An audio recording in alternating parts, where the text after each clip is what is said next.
Welcome back, brothers and sisters. I am Braden. This is Langley Outdoors Academy, the place where we not only talk about what's going on in the gun world, but also how we're going to fix it together. And the content that we're going to talk about today is what I would call a pretty big slip up from the gun controlling side. They just admitted our entire point from the founder and director of Gun Violence Archive, no less.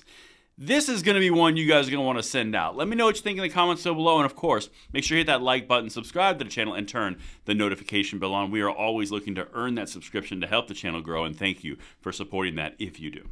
And now, my brothers and sisters, this content is brought to you by American Hartford Gold. I'm going to say a quick word from them, and then we're going to hit this. Content today is brought to you by American Hartford Gold. And brothers and sisters, with everything popping off around the world, wars cracking off, we've got inflation issues, we've got stock market volatility, we have cash concerns, we have oil concerns. It's a good time to take a look and at least know your options with American Hartford Gold.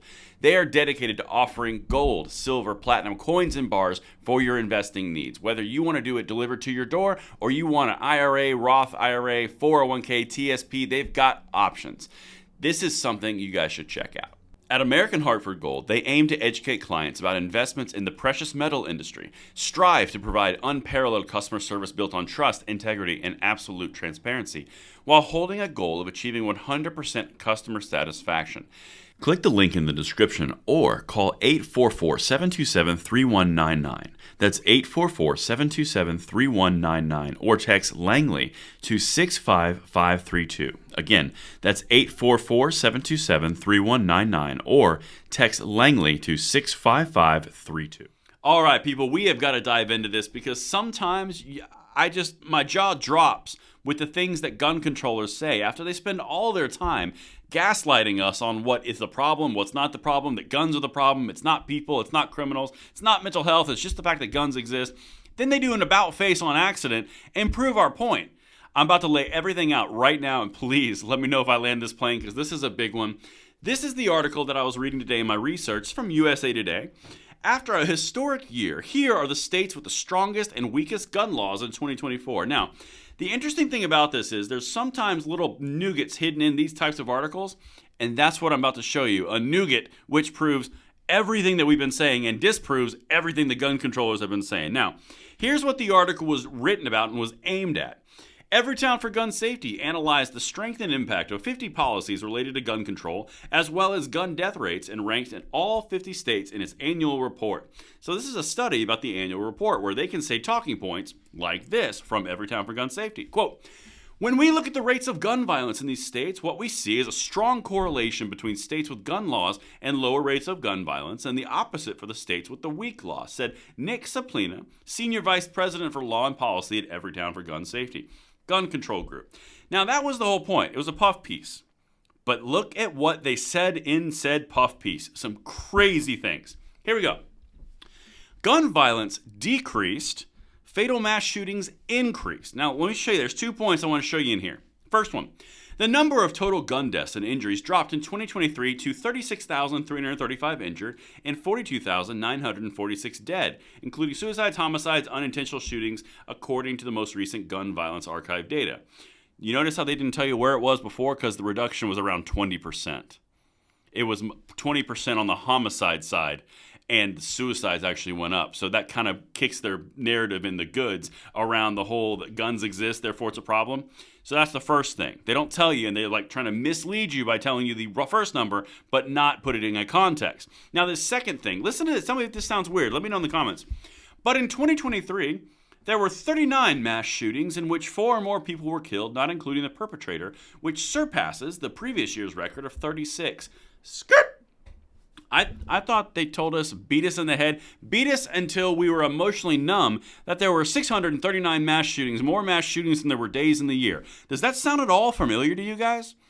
It should. They say it more than they breathe.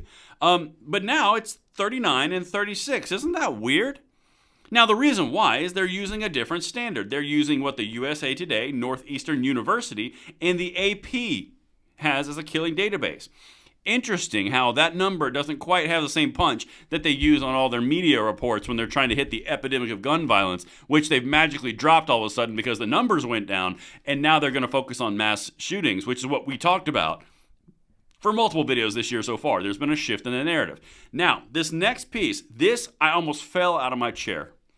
Mark Bryant, executive director of the Gun Violence Archive, said the recent decline in total deaths and injuries is fairly significant, but it's unclear what is causing some forms of gun violence to increase.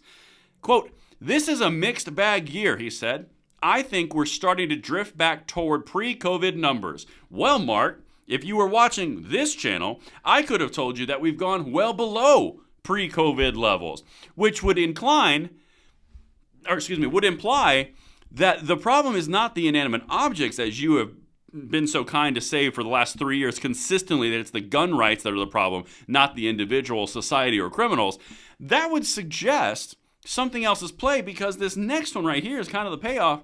These are all the background checks for firearms, and it ends in 2022. Isn't it weird how it's all consistently going upward? And the narrative that we've been told, force-fed, and beaten to the head with is more guns equals more gun violence. Well, if that were the case, and you see all of the gun purchasing and background checks going up, wouldn't that mean that the gun violence in that supposed equation would go up as well?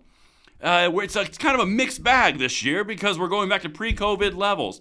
Almost like an emotional and mental trigger was COVID, lockdowns, defunding the police, rising in criminals, no accountability. You think maybe those things might have had something to do with it, not the fact that we had skyrocketing gun ownership and declining homicide and suicide.